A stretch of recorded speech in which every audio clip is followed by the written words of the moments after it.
invitar a que abran sus Biblias en el Evangelio según Mateo.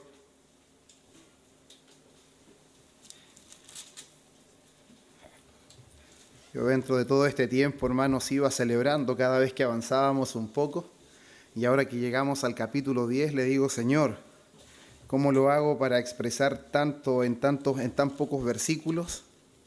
Que el Señor en su gracia me ayude, hermanos, porque de verdad que hay muchas cosas importantes aquí. No quiero ser superficial, pero tampoco quiero ser repetitivo. Así que es algo que necesito la ayuda del Señor. Evangelio según Mateo, capítulo 10. Hoy vamos a dar lectura del versículo 16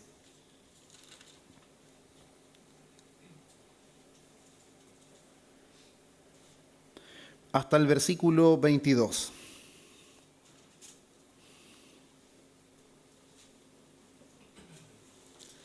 Evangelio según Mateo, capítulo 10, versículo 16 al versículo 22.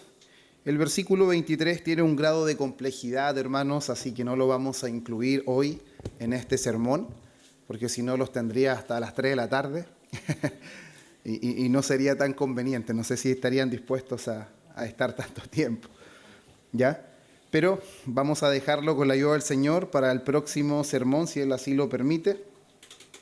Y hoy vamos a dar lectura una vez más, como les digo, Evangelio según Mateo, capítulo 10, versículo 16 al versículo 22. Les voy a pedir que se pongan en pies una vez más para dar lectura a la palabra del Señor. Y dice de la siguiente manera: He aquí, yo os envío como ovejas en medio de lobos. Sed pues prudentes como serpientes y sencillos como palomas. Y guardaos de los hombres, porque os entregarán a los concilios y en sus sinagogas os azotarán. Y aun ante gobernadores y reyes seréis llevados por causa de mí, para testimonio a ellos y a los gentiles. Mas cuando os entreguen, no os preocupéis por cómo o qué hablaréis, porque en aquella hora os será dado lo que debéis hablar. Porque no sois vosotros los que habláis, sino el Espíritu de vuestro Padre que habla en vosotros. El hermano entregará la muerte al hermano, y el padre al hijo, y los hijos se levantarán contra los padres y los harán morir. Y seréis aborrecidos de todos por causa de mi nombre, mas el que persevere hasta el fin, éste será salvo. Amén. Pueden tomar su asiento. He titulado, hermanos, este sermón con la última parte del versículo 22 que nosotros dimos lectura, que es el que persevere hasta el fin, éste será salvo. Creo que principalmente todo lo que el Señor Jesús está instruyendo a sus discípulos, de alguna manera en esta parte se encierra o se engloba en esta afirmación de que el que persevera hasta el fin será salvo. Pero antes, hermanos, de avanzar con estos versículos, creo que es necesario que recordemos un poco referente a lo que fue el último sermón, cuando vimos del versículo 9 hasta el versículo 15, donde nosotros aprendimos en ese momento, hermanos, que los discípulos que fueron comisionados por el Señor debían aprender a confiar en su providencia. Ellos no debían ir con grandes comodidades, no debían ir con más cosas añadidas, porque debían aprender a confiar que aquel que los había llamado, aquel que los había comisionado, era el que se iba a encargar también de sus necesidades. Y aprendimos nosotros de que Dios iba a proveer por medio de aquellas personas que recibirían el Evangelio. Por lo tanto, también nosotros vimos en ese momento lo importante de lo que el Señor nos enseñaba, cómo era reconocer y al mismo tiempo sustentar a aquellos que eran ministros del Evangelio. Y cómo la dignidad de aquellas casas en donde recibían el Evangelio no tenía que ver directamente, hermanos, con méritos propios, sino con la disposición de recibir el mensaje y de recibir al mensajero. Y algo maravilloso que se desprendía de ahí es que los discípulos no debían tener en su vista principal el obtener ganancias por lo que ellos estaban haciendo. Más bien ellos debían tener en alta estima la misión que se les había encomendado. Lo que el Señor había puesto en sus manos era lo de alta estima. No importa la incomodidad que podían pasar. No importaba que a lo mejor las casas donde los recibieran no fueran casas con grandes lujos y grandes comodidades, más bien ellos fueron llamados a predicar y anunciar el Evangelio con fidelidad. no para obtener ganancias, no para ser beneficiados ellos mismos, sino para que el evangelio corriera y pudiera alcanzar a aquellos que Dios había determinado salvar. No olvidando, hermanos, que solamente creen aquellos que son ordenados para vida eterna. Por lo tanto, el recibir el evangelio con fe, el recibir el mensaje del evangelio y abrazarlo es una obra del Espíritu Santo. Es Dios el que preparó el corazón de aquellas personas para que recibieran a los discípulos, pero había una gran advertencia, habría una alerta muy grande, que aquellos que rechazaban el mensaje, la paz de los apóstoles no quedaría con ellos, sino que se vendría de vuelta. Aún sus pies debían ser sacudidos en señal de juicio. Por lo tanto, aprendimos en ese momento que rechazar el evangelio de Jesucristo aún es un pecado más abominable que los que se cometieron en Sodoma y Gomorra. Rechazar el evangelio de la paz, rechazar el perdón gratuito de Dios es peor aún que la sodomía o los pecados terribles que practicaban en ese tiempo en Gomorra.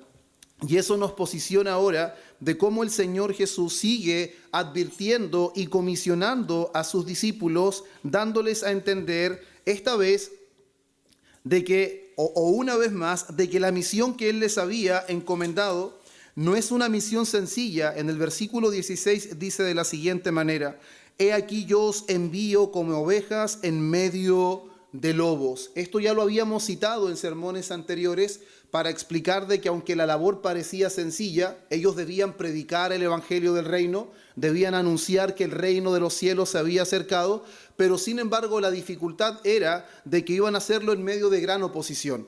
No iba a ser algo que abiertamente las personas iban a recibir, y principalmente los que se opondrían a este mensaje serían los judíos. Y nosotros vimos varios versículos que principalmente están en el libro de los Hechos, por ejemplo en Hechos 4, cuando son arrestados los discípulos por predicar a Jesús resucitado, o en Hechos 5, cuando los celos de los judíos llevan a que efectivamente quieran apresarlos, y los discípulos están dispuestos inclusive a dar su vida antes que no predicar en el nombre de Cristo. O el hecho quizás que nosotros más nos marca, cuando Esteban es confrontado por los judíos y finalmente es apedreado por causa del evangelio que él estaba proclamando. Por lo tanto, nosotros vimos ya de alguna manera que efectivamente, hermanos, este mensaje o esta labor que el Señor les había dado a sus discípulos iba a ser algo que iba a generar persecución, iba a ser algo que iban a estar en medio de gran peligro, de gran dificultad, porque el mensaje que ellos llevaban no provenía de los hombres. No era un mensaje que iba a ser amado fácilmente, sino que por el contrario iba a ser rechazado. Y si bien todo el discurso que el Señor está dando desde el versículo 1 del capítulo 10 es el mismo hasta el momento que nosotros estamos leyendo ahora, del versículo 1 al versículo 15, el Señor Jesús da instrucciones prácticas que son inmediatas en cuanto a la misión de los discípulos. Esa misión tiene un carácter local, a las ovejas perdidas de la casa de Israel, y también tiene un tiempo temporal. Es algo local y es temporal porque principalmente comenzaría por Israel, pero nosotros sabemos que hay una promesa que el evangelio se extendería después a toda la tierra. No sería para siempre solamente en Israel, pero del versículo 16 en adelante, que es lo que estamos leyendo ahora, Jesús amplía su enseñanza a un contexto más amplio y a largo plazo, porque Él ahora está incluyendo persecuciones futuras. El Señor Jesús está anunciando, está prediciendo persecuciones futuras, una predicación que sería más allá de los límites de Israel. Y hermanos, es importante considerar que esto es muy común en los discursos de Jesús. Una misma enseñanza puede tener una doble aplicación, una inmediata y una futura. La primera, Él comisiona a sus discípulos de forma local y de forma temporal. Pero sin embargo ahora está extendiendo esta misión donde claramente prevé y está anunciando que van a haber persecuciones futuras, inclusive que van a ser entregados ante gobernadores, ante reyes, donde claramente estarán en manos de gentiles. Y eso es muy significativo, hermanos, porque, como dijo el predicador inglés Charles Spurgeon, él dijo: aunque la misión cambió en su forma, la oposición nunca cambió en su espíritu. Las palabras del Salvador se aplican a todos los predicadores fieles de todos los tiempos. Por lo tanto, lo que el Señor está diciendo ahora del versículo 16 es algo que tiene cumplimiento directo con los apóstoles, pero es algo que es aplicativo a todas las generaciones de aquellos que anunciamos el Evangelio. El Evangelio siempre tendrá oposición. El Evangelio siempre sufrirá persecución cuando es anunciado con fidelidad. Nosotros no podemos esperar que el mundo nos ame o que el mundo nos abrace cuando nosotros anunciamos y vivimos el Evangelio con fidelidad. Por lo tanto, el decirles, he aquí yo os envío como ovejas en medio de lobo, está dando a entender una imagen no muy buena, no muy alentadora humanamente, porque ovejas en medio de lobo es prácticamente un desastre, es un catástrofe. El lobo va a hacer lo que quiere con las ovejas. Pero sin embargo, esto que está mostrando el Señor Jesús no significa que Él no estará al control de lo que sus discípulos van a hacer. A pesar de que ellos van a estar en momentos difíciles, van a sufrir persecución, muchos van a sufrir de manera profunda, pero Dios va a estar al control de todo lo que está pasando. Él nunca pierde el control absolutamente de nada. Las cosas que ocurrirán no serán fortuitas, no quedarán al azar, sino que todas las cosas que ocurran, aún el sufrimiento, el Señor lo utilizará para llevar a cabo su propósito, que son cosas que para nosotros son muy difíciles de entender. Y hay algo bastante llamativo también en este versículo 16, porque no solamente les dice de que ellos van a estar como ovejas en medio de lobos, sino que les hace una petición, Él les da una orden. Le dice, sed, que es un imperativo, pues prudentes como serpientes y sencillos como palomas. Esta sección del texto ha sido quizás muy tergiversada a lo largo del tiempo. Quizás hemos escuchado diferentes tipos de interpretaciones, pero es importante que conozcamos nosotros las palabras en griego con las que fueron escritas originalmente. Y la palabra usada para astutos es la palabra frónimos. Y esta palabra tiene la idea de ser prudente, de ser sabio, de ser cuidadoso en discernimiento. Por lo tanto, lo que el Señor Jesús les está pidiendo a sus discípulos es que ellos sean astutos, no en el sentido de que tengan malicia o de que ellos actúen con trampa, sino que deben ser sabios como la serpiente para que puedan moverse con cuidado ante la hostilidad que recibirán por causa del mensaje que ellos van a predicar. Ellos van a moverse en medio de gran hostilidad. Van a ser como ovejas en medio de lobo, pero sin embargo el Señor les exige que tengan la sabiduría y la prudencia de una serpiente para que ellos sepan cómo moverse en medio de esa hostilidad. Por lo tanto, hermanos, es importante que nosotros podamos entender de que a pesar de que el Evangelio va a producir enemistad, va a producir rechazo, va a producir persecución, nosotros no debemos promover el rechazo. Nosotros no debemos buscar la persecución, porque muchas veces podemos pensar de que nosotros, como somos creyentes, siempre vamos a formar conflictos. No, hermanos, el ser prudentes como serpientes significa que nosotros no somos los que iniciamos el conflicto. Nosotros no promovemos la persecución. Nosotros no estamos forzando de que las personas nos rechacen porque nosotros tenemos una conducta inconsecuente con el llamado del Señor. Por el contrario, la prudencia, la sabiduría, la sensatez de la serpiente es que nosotros estamos dispuestos a sufrir por no poner en compromiso la verdad. Pero no significa que nosotros promovemos ese tipo de cosas. Por lo tanto, la prudencia y la sabiduría de la serpiente es que sabremos cómo movernos, sabremos cómo vivir el Evangelio. A pesar de que eso conlleve persecución, nosotros no vamos a promover eso.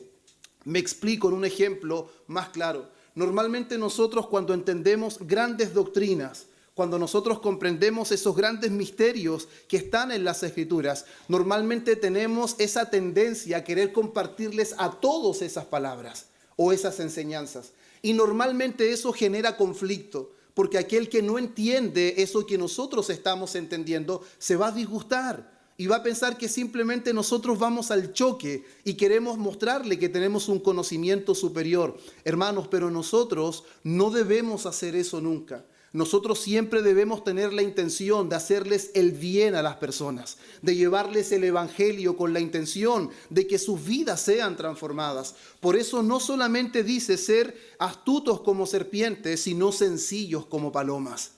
ser puros, inocentes, porque eso es lo que significa la palabra akeraios, que es la palabra sencillos o inocentes, significa puros, sin mezcla, sin malicia, íntegros. Eso significa que nosotros, por causa del Evangelio, al igual que los discípulos en ese entonces, y principalmente los discípulos, porque esta enseñanza directa va para ellos, a pesar de que Dios los había capacitado, a pesar de que habían sido dotados para llevar a cabo esta misión, estos hombres se iban a encontrar con una obstinación por parte del mundo, con un rechazo por parte del mundo, que en realidad necesitaban entender cómo debían conducirse. Y creo que a nosotros nos pasa muchas veces que no sabemos cómo conducirnos en ciertas situaciones, no sabemos cómo abordar ciertas situaciones. Y lo que el Señor le dijo a los discípulos también aplica para nosotros. También debemos procurar la sabiduría, también debemos procurar la prudencia y al mismo tiempo la sencillez, la pureza. Que la motivación de nuestro corazón nunca sea simplemente confrontar a las personas. Que la motivación de nuestro corazón siempre sea poder llevar el Evangelio con transparencia, el poder anhelar que las personas conozcan a Cristo y que puedan arrepentirse, que puedan venir a la fe. Y por el contrario, el ser sencillo como paloma también involucra esa integridad de que a pesar de que nos hagan daño, cuando nosotros queremos hacer bien, nosotros no tenemos ese sentido de venganza. Porque una de las cosas que puede ocurrir en este tiempo, y lo he escuchado mucho, lamentablemente, soy cristiano, pero tengo mis límites. Hasta cierto punto yo puedo tolerar, pero sin embargo el Señor les está diciendo que deben ser sencillos, deben ser inocentes como palomas, a pesar de que van a estar en medio de lobos, en medio de hostilidad. Su corazón debe ser íntegro. Su corazón debe ser puro, no deben tener un deseo de venganza, nunca deben tener un deseo de venganza. Aunque ellos estén siendo despedazados, aunque ellos estén siendo martirizados, el Señor les pide integridad, les pide pureza en su corazón. Que la motivación sea la correcta, pero no significa que nosotros vamos a ser ingenuos, hermanos. El ser astuto como serpiente, inocente o sencillo como paloma, significa que el cristiano debe tener un sentido puro, una motivación pura, pero no debe ser ingenuo. Él debe saber cuándo debe hablar y cuándo no debe hablar. Él debe saber cuándo debe permanecer en un lugar y cuándo debe huir de un lugar. No podemos permanecer en un lugar donde claramente nos van a quitar la vida. Los apóstoles en muchas oportunidades tuvieron que huir, tuvieron que salir de una ciudad a otra. Por lo tanto, la prudencia, hermanos, y la pureza en la forma en que nosotros llevamos a cabo el mensaje del Evangelio debe ser de la manera en que el Señor instruyó a sus discípulos. Porque esta enseñanza va directamente a ellos. La misión que Dios les dio a los discípulos es única. La misión que llevaron a cabo estos hombres comunes y corrientes era una misión extraordinaria que no se ha vuelto a repetir en la misma magnitud en la que ellos llevaron el mensaje. Pero de alguna manera tiene una aplicación en todos nosotros. Por eso Richard Baxter, un puritano inglés, decía: la serpiente nos enseña a proteger el mensaje que llevamos sin diluirlo, y la paloma nos recuerda que lo que hacemos, lo hacemos por amor a las almas, no para ganar argumentos. Porque una de las cosas que podemos nosotros vernos tentados es que podemos utilizar la palabra simplemente para ganar una discusión. Los apóstoles no fueron capacitados para ganar discusiones. Los apóstoles no fueron capacitados para demostrar que ellos tenían la verdad y que el resto estaba equivocado. Ellos fueron capacitados para poder alcanzar el corazón de los perdidos. Ellos fueron capacitados para predicar el Evangelio con denuedo, con claridad y con valentía, para que los hombres vinieran al conocimiento de la verdad, no simplemente para ganar discusiones. Y nosotros deberíamos hacer exactamente lo mismo. Deberíamos pedirle al Señor esa prudencia, esa astucia. No hacer trampa en medio de la vida que llevamos, sino por el contrario, saber cómo movernos. El que Dios nos dé sabiduría de cómo hablar, cuándo hablar, con quién hablar, de qué hablar, hermanos. Porque para eso necesitamos la sabiduría del Señor.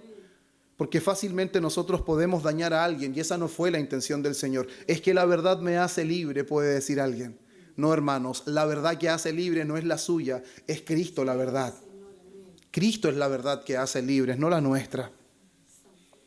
Por eso es importante que entendamos esa parte del versículo. Sed pues prudentes como serpientes y sencillos como palomas. Versículo 17. Y guardaos de los hombres, porque os entregarán a los concilios y en sus sinagogas os azotarán. 18. Ya aun ante gobernadores y reyes seréis llevados por causa de mí para testimonio a ellos y a los gentiles.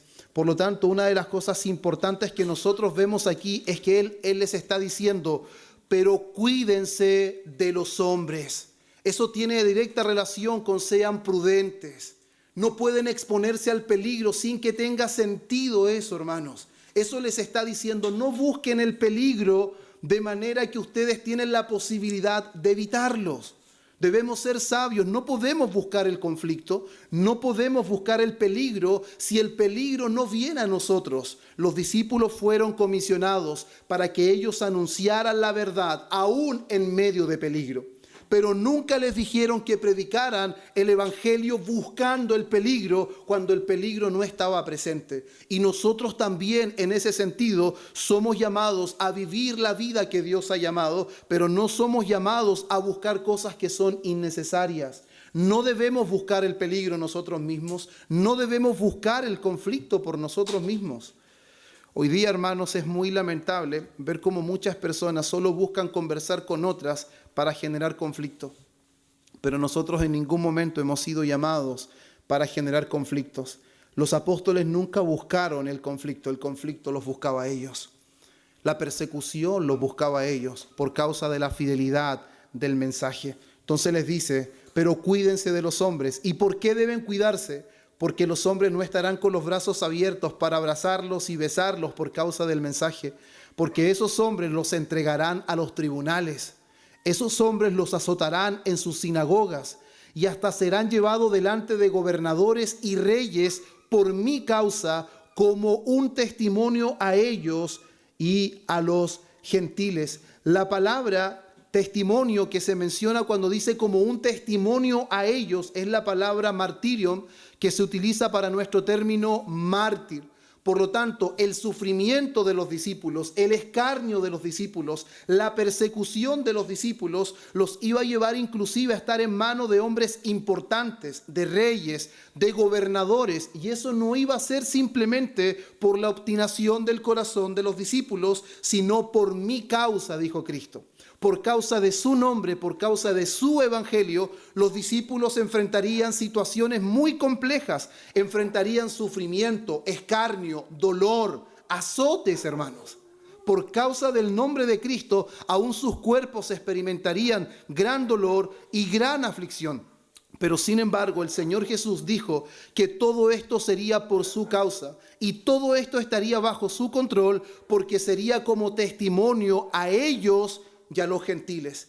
Hermanos, aunque nos cueste entender esto, por medio del sufrimiento de los apóstoles, el evangelio sería predicado a eminencias de ese tiempo. Personas que nunca hubiesen podido escuchar un sermón, personas que nunca hubiesen podido escuchar el evangelio, pero por causa de que los discípulos padecerían, sufrirían y estarían en manos de reyes y gobernadores, el evangelio llegaría a ese tipo de personas. Vemos cómo el Señor está anunciando que claramente el evangelio rompería los límites de Israel y atravesaría todo lo que nosotros podemos imaginar. Ya no simplemente el evangelio sería predicado en simples aldeas, sino que hombres en sus palacios oirían el evangelio. Porque el evangelio no está destinado simplemente a un tipo de personas, sino que el evangelio es predicado sin distinción de personas. El evangelio es anunciado libremente porque la oferta es real. Todo aquel que cree en Jesucristo, sus pecados le son perdonados. Es una oferta real y verdadera que Dios hace a todos los hombres. Por lo tanto, hermanos, el sufrimiento, el escarnio, la persecución de estos hombres llevaría a que ellos estuvieran en manos de hombres importantes, de gobernadores, de reyes, pero sin embargo Dios utilizaría todo esto como un testimonio a ellos y los gentiles. El sufrimiento de los apóstoles terminaría siendo la plataforma para que hombres como ellos llegaran a oír el evangelio. Nosotros nos cuesta mucho, hermanos, muchas veces entender que el sufrimiento es parte del propósito de Dios. Nos cuesta entender que Dios permita el sufrimiento. Pero sin embargo, como nuestro hermano Jordan oraba hace un rato, Dios utiliza el sufrimiento para llevar a cabo sus propósitos y utiliza el sufrimiento también como un medio para que le conozcamos aún más de lo que nosotros le conocemos. En medio del sufrimiento los hombres pueden llegar a conocer más a Dios. En medio del sufrimiento podemos llegar a depender más de Dios. En medio del sufrimiento podemos llegar a ver la gracia de Dios de una manera más clara como nunca antes la habíamos visto. Y es por eso que estos hombres estaban dispuestos a dar su vida por causa del Evangelio. Y al mismo tiempo vemos, hermanos, cómo todas estas cosas que el Señor le dice, que se guarden de los hombres porque los van a entregar, van a estar en manos de gobernadores, en manos de reyes, serán llevados por causa de su nombre para testimonio a ellos. Pero sin embargo, hermanos, nosotros debemos tener en cuenta que los discípulos iban a sufrir, pero no sufrirían por cosas de ellos, sino que sufrirían por causa de Cristo. Y el mismo sufrimiento que ellos estaban llevando a cabo sería el medio. Quiero reforzar esto, sería el medio para que el Evangelio llegara a este tipo de personas. Y nosotros vemos, hermanos, cómo a través de Pedro, a través de Juan, a través de Esteban, a través de Pablo, y aún hasta el mismo Señor Jesús, llegó a los hombres eminentes para poder presentarles el Evangelio. En Hechos capítulo 4, versículo 1 al 22, vemos cómo Pedro y Juan están ante el Sanedrín y les exponen el Evangelio a las personas importantes de los judíos. En Hechos capítulo 7 vemos cómo Esteban, antes de ser apiedrado, también está con las personas más religiosas de aquel tiempo y tiene la oportunidad de exponer el Evangelio a esas personas que son eminentes. En Hechos capítulo 24 al capítulo 26 vemos cómo Pablo expone el Evangelio ante Félix, ante Festo, ante Agripa y luego ante César. Por lo tanto, lo que el Señor les está diciendo a sus discípulos está anticipando que en realidad ellos van a predicar el Evangelio y que ni siquiera dimensionan hasta qué tipo de lugares van a llegar con el Evangelio, hasta qué tipo de personas le van a predicar el Evangelio. Y el mismo Señor Jesús también estuvo ante el Sanedrín, estuvo ante Pilatos y estuvo ante Herodes. Eso lo vemos en Mateo 26, 57 al 68, cuando estuvo ante el Sanedrín, en Juan 18, 28 al 40, cuando estuvo ante Pilato, y en Lucas 23, 6 al 12, cuando estuvo ante Herodes. Por lo tanto, hermanos, esto no era una casualidad. El Señor Jesús les había anticipado que el ministerio que Él les había encargado conllevaría todas estas cosas y el sufrimiento, el que fueran entregados, el que fueran azotados, finalmente terminarían en manos de hombres que son eminentes y eso les permitiría poder predicarles el Evangelio a este tipo de personas. ¿Y por qué esto es tan importante y tan relevante?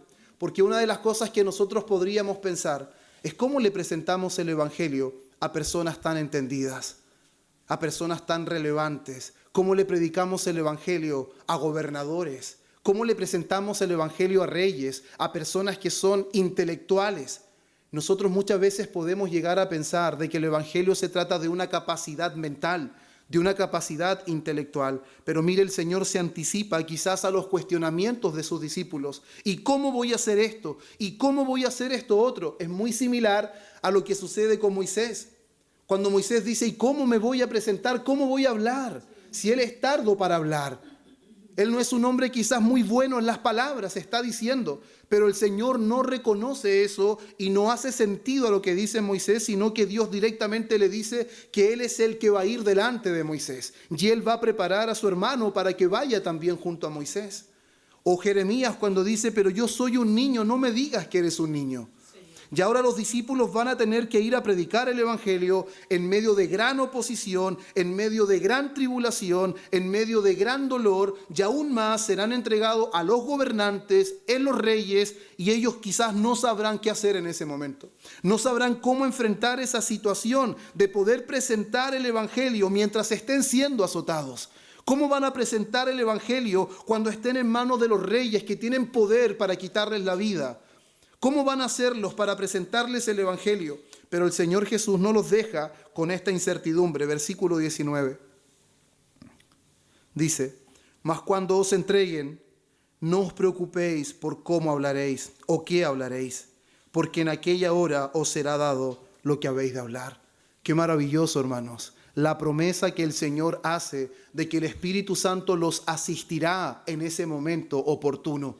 En el momento que ellos tengan que enfrentar esa situación difícil, ese momento que quizás no saben cómo abordar, el Señor los va a capacitar de una manera especial y de una manera extraordinaria. En medio de gran persecución, el Señor les dice: no se preocupen por lo que tengan que decir.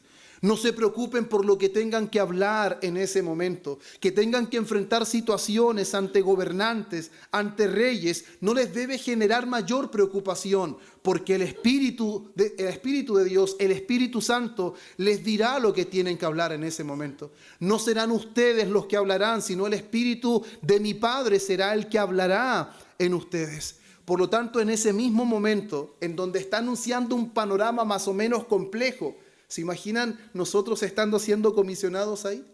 Miren, yo los voy a enviar. Qué glorioso, el Señor Jesús nos está comisionando. Sí, pero espérense un poquitito. Los voy a enviar como ovejas en medio de lobos. Van a ser perseguidos, van a ser azotados, los van a entregar en manos de los gobernantes, los van a entregar en manos de reyes. Yo diría: Señor, ¿y qué voy a hacer? ¿Y cómo voy a abordar esto? ¿Cómo voy a llevar a cabo esta misión? El Señor dice: no te preocupes, porque el Espíritu de mi Padre será el que los capacitará para que ustedes lleven a cabo esta misión. Él hablará por ustedes y ustedes sabrán cómo deben abordar esta situación. Hermanos, y es maravilloso cómo nosotros vemos a hombres comunes y corrientes haciendo una exposición del Evangelio de una manera magistral ante los hombres más entendidos de su época.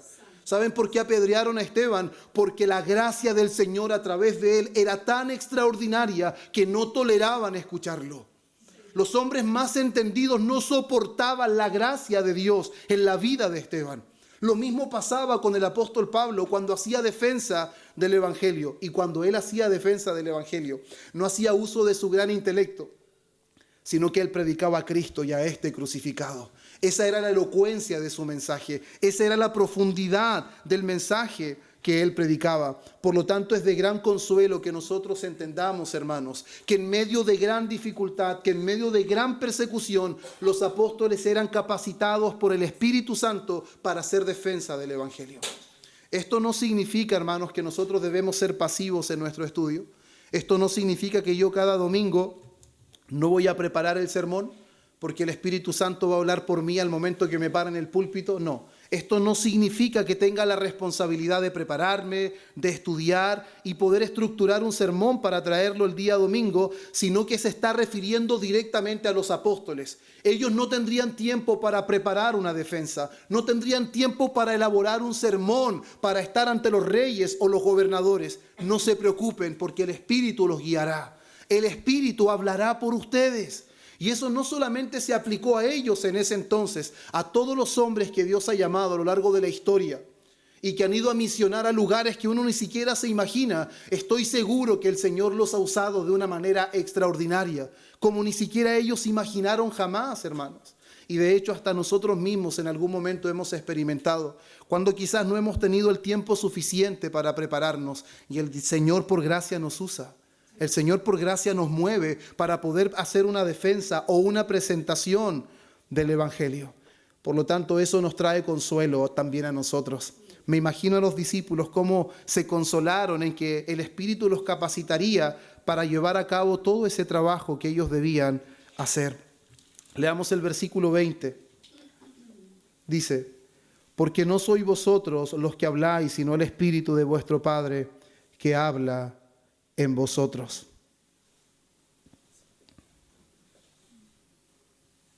Versículo 21.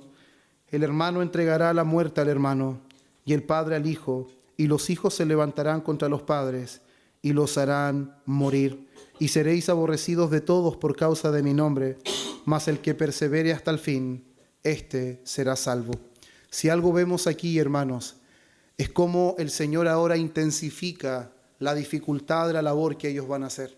Ahora se intensifica, no solamente les está hablando de que van a ser rechazados, no solamente les está hablando de que van a ser perseguidos, azotados y van a ser entregados en manos de gobernadores y de reyes, sino que está diciendo que el evangelio del reino va a producir tal impacto que aún entre la misma familia existirá división.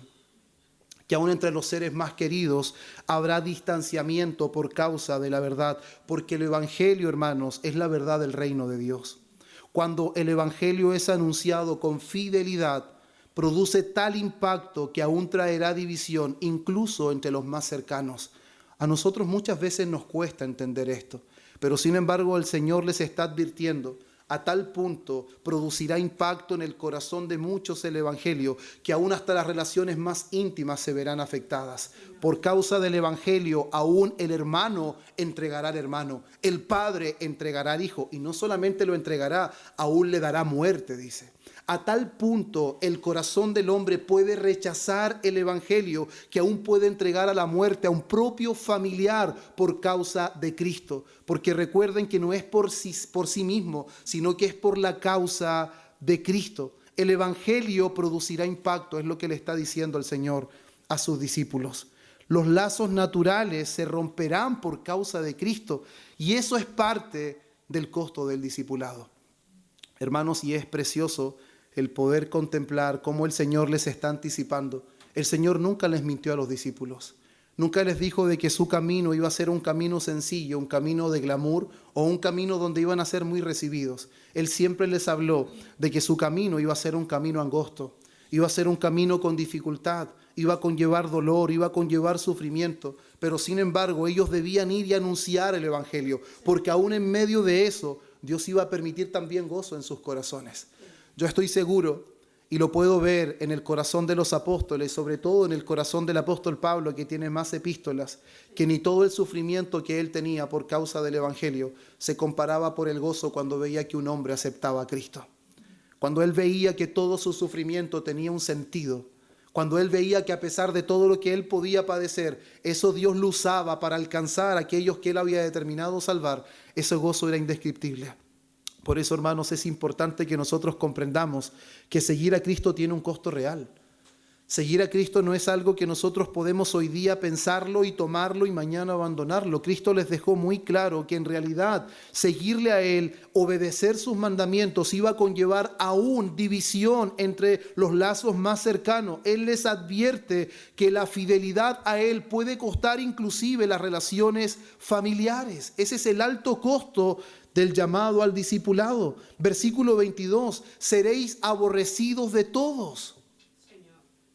¿Se da cuenta lo que Él les está diciendo? Ustedes serán por todos aborrecidos. Eso quiere decir, van a ser marginados de manera universal. No será un rechazo superficial ni temporal, sino será un rechazo profundo y permanente, tal como lo vemos en el versículo 24 y 25, que no lo vamos a profundizar, pero lo vamos a tomar prestado. Dice, un discípulo no está por encima del maestro, ni un siervo por encima de su señor. Le basta al discípulo llegar a ser como su maestro y al siervo como su señor. Si al dueño de la casa lo han llamado Belcebú, ¿cuánto más a los de su casa? Por lo tanto, hermanos, no debe parecernos algo extraño sufrir y padecer por causa del Evangelio. Eso es lo que Él les está diciendo a sus discípulos, que no les parezca cosa extraña sufrir o padecer por causa de Cristo. Si a Cristo le atribuyeron el nombre de Belcebú, que era el nombre que los judíos utilizaban para referirse a Satanás, ¿cuánto más a nosotros?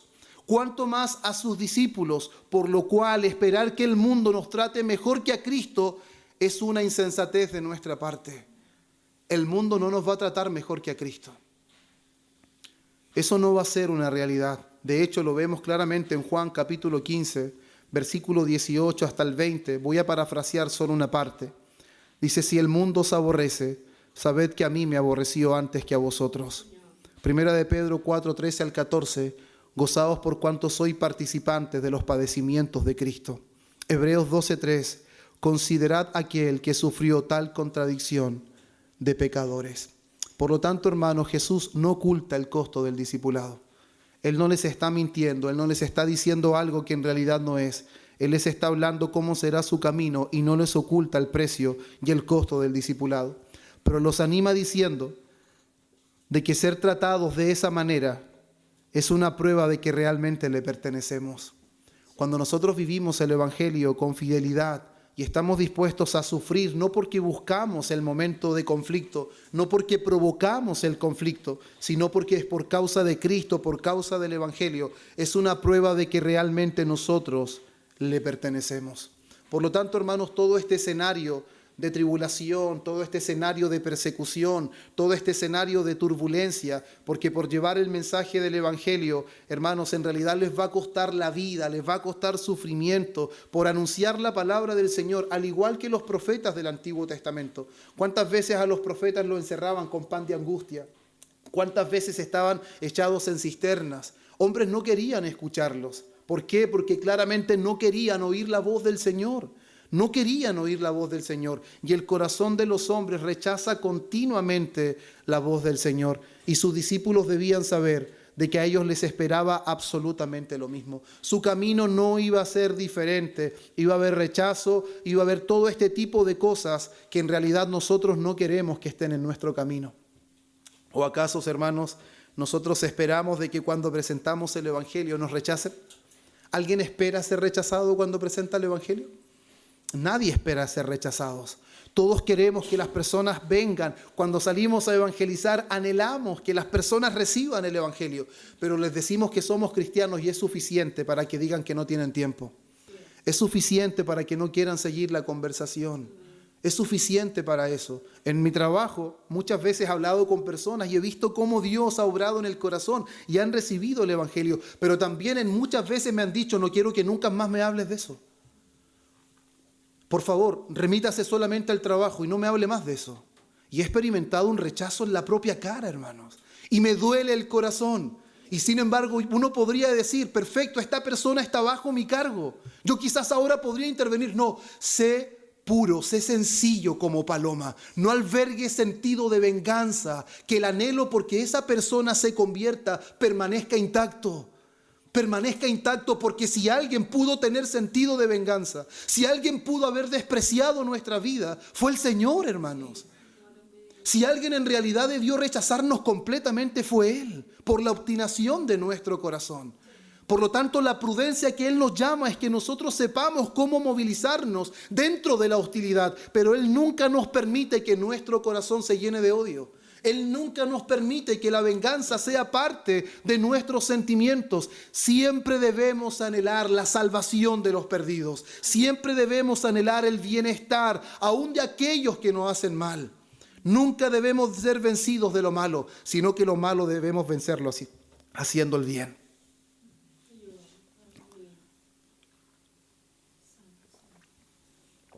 Por eso es importante que nosotros consideremos estas cosas, hermanos.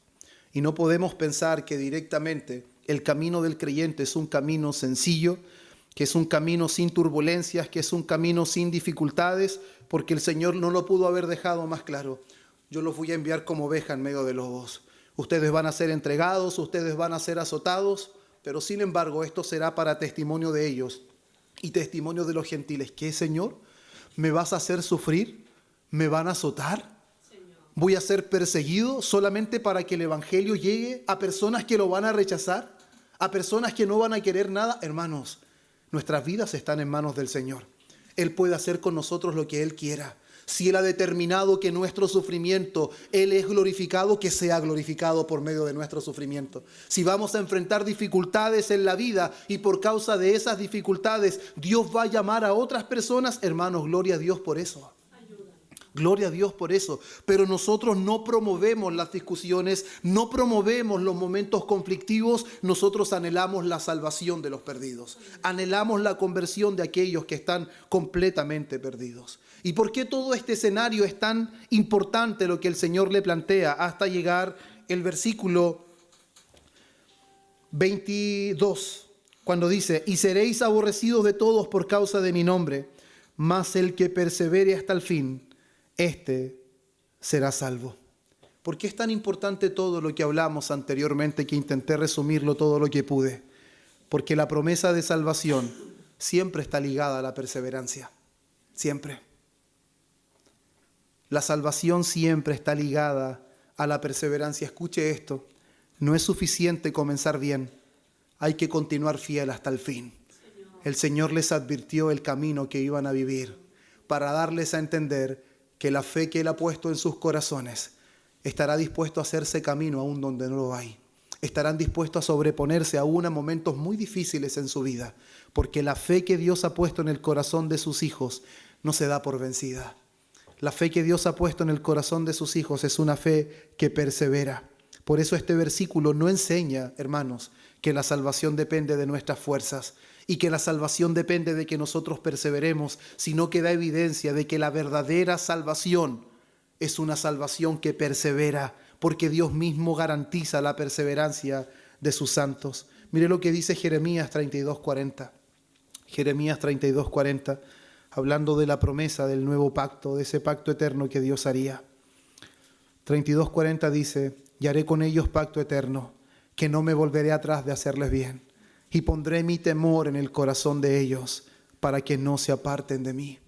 Por lo tanto, la verdadera garantía de que nuestra fe es una fe genuina, es una fe que Dios ha puesto en nuestro corazón, es una fe que persevera, no importando la tribulación, no importando la dificultad, no importando qué tan alto costo sea el que tengamos que pagar por mantenernos fiel. Hermanos, muchas veces tendremos que pagar un alto costo por mantenernos fieles. Muchas personas han perdido trabajo, muchas personas han quedado en la ruina. De hecho, una de las cosas que me pregunté toda la vida es qué había pasado con Nicodemo.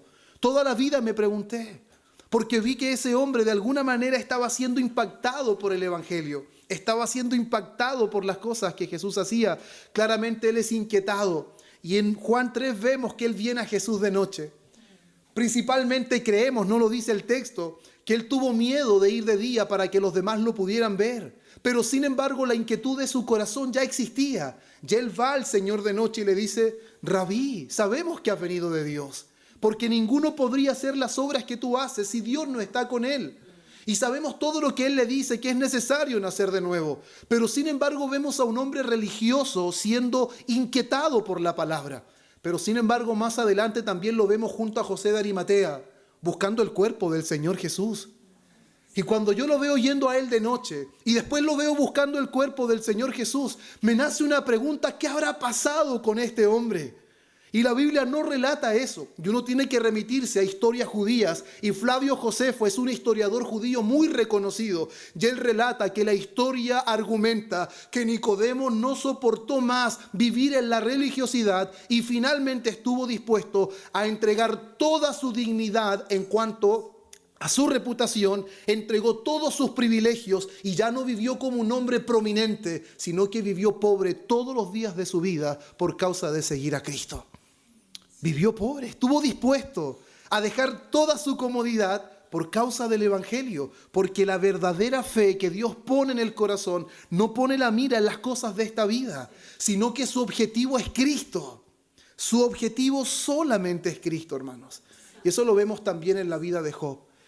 Cuando nosotros miramos la vida de Job, nos damos cuenta que en realidad nuestras vidas son completamente frágiles, pero la fe que Dios nos ha dado es una fe infranqueable. Es una fe inquebrantable, que aún nos hace levantarnos de momentos que no pensábamos que podíamos levantarlo. Yo estoy seguro que si a Pablo le hubiesen dicho: te van a azotar tantas veces, Pablo, vas a padecer tantas veces, quizás ninguno hubiese estado dispuesto. Pero sin embargo, en medio de los azotes, en medio de la dificultad, Dios lo sostuvo. La fe que Dios puso en sus corazones era una fe que iba a perseverar a pesar de las cosas que ellos enfrentarían. Y nosotros, hermanos, deberíamos tener esa misma confianza. ¿Qué importa el camino que tengamos que pasar si Dios ha prometido estar con nosotros? Y Él ha prometido que Él no nos dejará en el camino. Él se aseguró de poner su temor en nuestro corazón para que no nos apartemos de Él. Y a Job se le murieron los hijos, a Job murieron los criados y Job perdió todo. Pero sin embargo Job, a pesar de que muchas veces pasó por momentos sombríos, a pesar de que muchas veces pasó por momentos oscuros, en donde quizás alzó su voz al cielo reclamando, pero sin embargo, a pesar de todas esas cosas, él había sido un hombre que Dios había llamado y permaneció ahí. Y hasta el último momento, él reconocía que Dios dio y Dios quitó. Por lo tanto, sea el nombre de Dios bendito. Salmos 37:28 dice: porque Jehová ama la rectitud y no desampara a sus santos. Para siempre serán guardados, mas la descendencia de los impíos será destruida. Hermanos, cuando nosotros leemos textos como estos, vemos que la verdadera evidencia de quienes han recibido un nuevo corazón, quienes han sido regenerados, nacidos de nuevo por el Espíritu Santo, no se apartarán de manera definitiva. Nunca, nunca caerán a tal punto que no podrán levantarse.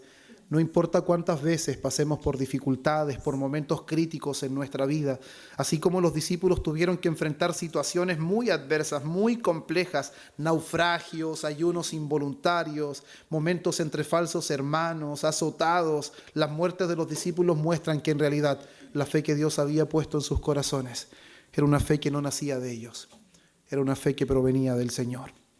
Ve lo que dice Juan 8:31. Juan 8:31, el Evangelio dice: dijo entonces Jesús a los judíos que habían creído en él: si vosotros permaneciereis en mi palabra, seréis verdaderamente mis discípulos. Por lo tanto, la perseverancia, la permanencia en el Señor es lo que muestra si verdaderamente somos sus discípulos.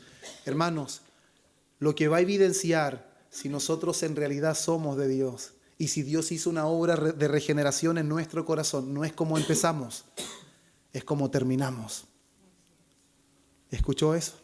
No es como empezamos, porque podemos empezar excelente, pero cómo vamos a terminar es lo que dará evidencia que ha sido el Señor el que ha hecho una obra en nuestro corazón.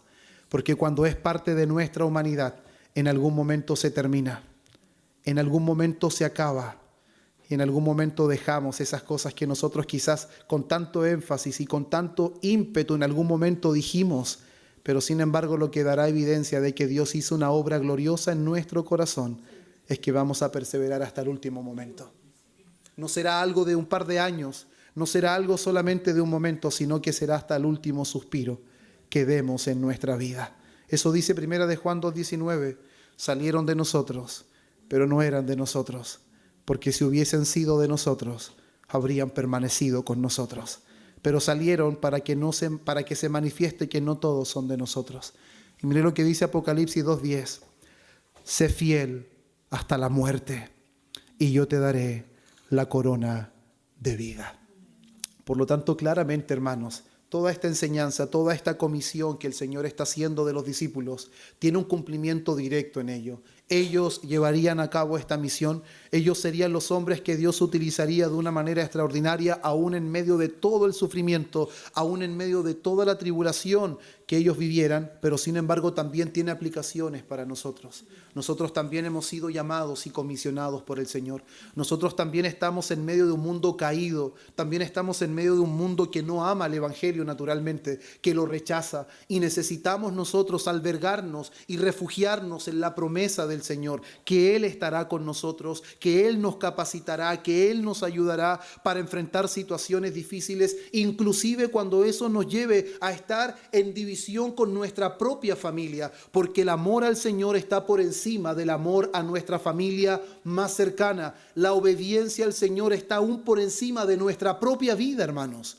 Nuestra vida no vale más que obedecer al Señor. El que no toma su cruz y lo sigue y está dispuesto a negarse a sí mismo no es digno de Él. No puede ser su discípulo. Eso da a entender que no hay nada en esta vida que esté por encima, hermanos, de obedecer al Señor. Por lo tanto, claramente todas estas cosas que nosotros estamos viendo hoy día tienen relación con nosotros, tienen una aplicación para todo creyente que es discípulo de Cristo. Cuando predicamos y vivimos el Evangelio con fidelidad, somos como ovejas en medio de lobos, pero no somos llamados a promover discusiones haciendo un resumen de lo que venía diciendo, ni generar conflictos innecesarios, sino que somos llamados a sufrir por causa de la verdad. Debemos mostrar integridad ante todo y un verdadero anhelo por la salvación de los perdidos, aunque ellos nos odien y nos aborrezcan.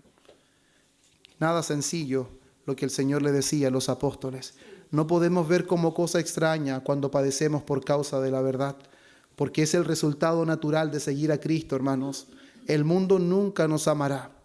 Solo aquellos que son transformados por el poder de Dios se van a arrepentir de sus pecados, vendrán a la fe y podremos disfrutar de esa comunión inigualable del Evangelio. Aun si nuestra propia familia nos menosprecia o nos rechaza a causa de la verdad, debemos considerar a nuestro Señor, que Él no solo sufrió el rechazo y traición de quien estaba junto a Él, como en el caso de Judas, sino que como Dios Él sufrió el menosprecio de toda su creación. Pero sin embargo eso no lo detuvo, ni tampoco al conocer que perecería bajo la ira de su Padre en el huerto de Getsemaní y terminaría clavado en una cruz, hermanos. Somos llamados a perseverar hasta el fin, no importando las situaciones, el rechazo, la hostilidad, el menosprecio, aun de nuestros seres más queridos, porque la obediencia a Cristo está por encima de nuestras propias vidas. Hechos 20:24, el apóstol Pablo dice estas palabras: pero de ninguna cosa hago caso, ni estimo preciosa mi vida para mí mismo, con tal de que acabe mi carrera con gozo y el ministerio que recibí del Señor Jesús para dar testimonio del Evangelio de la gracia de Dios. Él no estimaba preciosa su vida, él no cuidaba su vida, sino que estaba dispuesto a entregarla por causa del Evangelio. Estaba dispuesto a entregarla por causa de que los que Dios había determinado salvar pudieran ser alcanzados. Por lo tanto, no es nuestro principio lo que evidenciará la obra de Dios en nuestro corazón. Así como Pablo, y sobre todo al igual que Cristo, hermanos, a él nadie le quitó la vida. Él voluntariamente la entregó. Él la entregó por obediencia a su Padre. Y escuche bien esto, hermanos. No era suficiente con solamente vivir algunos años de obediencia a su Padre. Era necesario llegar a la última instancia. Era necesario llegar hasta el último suspiro. Era necesario llegar hasta el consumado es. Era necesario, hermanos. Si él hubiese vivido solamente algunos años de obediencia y no hubiese llegado a la cruz, hermanos, eso no evidenciaría absolutamente nada. Por lo tanto, nosotros no somos llamados solamente a tener un buen comienzo. No somos llamados solamente a mostrar disposición y energía los primeros años de nuestro servicio. Somos llamados a perseverar hasta el fin. Somos llamados a ver a Cristo ante todas las cosas. Y aunque en realidad, hermanos, todas estas cosas en medio del mundo en que vivimos parezca que la iglesia no triunfa, parece que la iglesia está siendo derrotada, siempre recuerde la cruz de Cristo. En ese momento parecía que Él estaba siendo vencido, pero Él no estaba perdiendo, Él estaba ganando. Y aparentemente Él estaba muriendo. Pero como un día dijo un pastor, no recuerdo si fue el pastor Sugel, les mentiría, pero dijo que Él es el único que gana perdiendo y que da vida muriendo. Y eso es extraordinario, hermanos. Él es el único que puede hacer estas cosas. Por lo tanto, nosotros, hermanos, deberíamos tomar no solamente esta enseñanza de los discípulos, sino que también deberíamos tomar la enseñanza propia de nuestro Señor Jesús, que Él fue obediente hasta la muerte, no importando el costo que esto significaba, no importando que Él perecería bajo la ira de Dios. Su obediencia fue hasta el final. Su obediencia fue hasta el último suspiro que Él pudo dar en la cruz del Calvario. Y también tenemos el ejemplo de los discípulos que en medio de gran oposición, en medio de gran dificultad, finalmente su perseverancia daría evidencia de que ellos son salvos, de que son hijos del Señor. Y así será con nosotros, hermanos. Hoy nos vemos todos muy lindos y abrazados y no estoy intentando cuestionar la fe de ninguno. Anhelo que todos tengamos fe verdadera. Anhelo que todos en realidad somos hijos del Señor y que Él en su gracia nos sostenga hasta el final. Pero nuestra perseverancia evidenciará si efectivamente el Señor comisionó nuestras vidas. Porque el que persevera hasta el fin, este será salvo, no por su perseverancia, sino que su perseverancia dará evidencia de que en realidad fue salvo desde el principio. Amén. Oremos al Señor. Padre bueno, en el nombre precioso de Cristo nuestro Señor, te damos gracias en esta tarde, Dios. Gracias por permitirnos estar reunidos. Gracias por permitirnos estar en tu presencia. Un lugar, Señor, al cual no teníamos permitido estar en otro tiempo, pero hoy podemos no solamente estar, sino podemos acercarnos con confianza, podemos acercarnos en plena certidumbre de fe, y no porque nosotros hemos hecho las cosas mejor que antes, sino que podemos hacerlo por los méritos de Cristo, por aquel que hizo todo perfecto desde un principio hasta la muerte en cruz, aquel que no conoció pecado, pero por nosotros fue hecho pecado. Gracias, Señor, por haber obrado en nuestro corazón. Gracias por habernos dado vida cuando nosotros estábamos muertos. Gracias por habernos vivificado, Señor, y habernos sacado de nuestra vana manera de vivir. Gracias por habernos capacitado y preparado, Señor, para ahora ser portadores de tu palabra, ser portadores del Evangelio, Sabemos, Señor, que no es una labor sencilla. Sabemos que enfrentaremos momentos difíciles. Sabemos, Señor, que el mundo nos va a aborrecer, nos va a menospreciar. Pero sin embargo, una de las palabras que usted anunció en el Sermón del Monte: gozaos y alegraos, porque vuestro galardón es grande en los cielos. Porque así también persiguieron a los santos profetas antes que a ellos y antes que a nosotros. Ayúdanos, Señor, para hacernos camino en medio de gran dificultad. Ayúdanos, Señor, para ser prudentes como serpientes y sencillos como palomas. Ayúdanos, Señor, para que aún en medio de gran hostilidad nuestro corazón no se contamine. Llamemos, Señor, en verdad, y podamos hacer el bien aun cuando nosotros recibamos el mal. Y podamos, Señor, imitar esas palabras de Esteban y aún las palabras de nuestro propio Señor Jesús cuando estaba siendo molido en la cruz del Calvario. Él dijo: Padre, perdónalos, porque no saben lo que hacen. Que nuestro corazón tenga esa pureza, que nuestro corazón tenga esa integridad, Señor, que hasta el último, aun cuando nuestra vida esté expirando, anhelemos la salvación de los perdidos. Anhelemos que tu reino se extienda. Ayúdanos y capacítanos para enfrentar esos momentos de dificultad, aferrándonos siempre que aquel que nos llamó nos sostendrá en medio de la prueba. Aquel que nos llamó nos capacitará para enfrentar los momentos más oscuros de nuestra vida, los momentos más difíciles que tengamos que enfrentar, esos momentos donde parece que no terminarán nunca, Señor. Pero sin embargo, no permitas que nuestra fe se eclipse, Señor, con las situaciones de esta vida, sino más bien que tu luz siempre alumbre en medio de nuestra oscuridad, que tu luz siempre resplandezca aún en medio, Señor, de esos momentos sombríos que enfrentamos cuando miramos con los ojos de la carne y no vemos las grandezas, Señor, por medio del Espíritu. Susténtanos y guárdanos a cada uno en particular y también como iglesia en general, porque te lo pedimos en el nombre de Cristo. Amén y amén.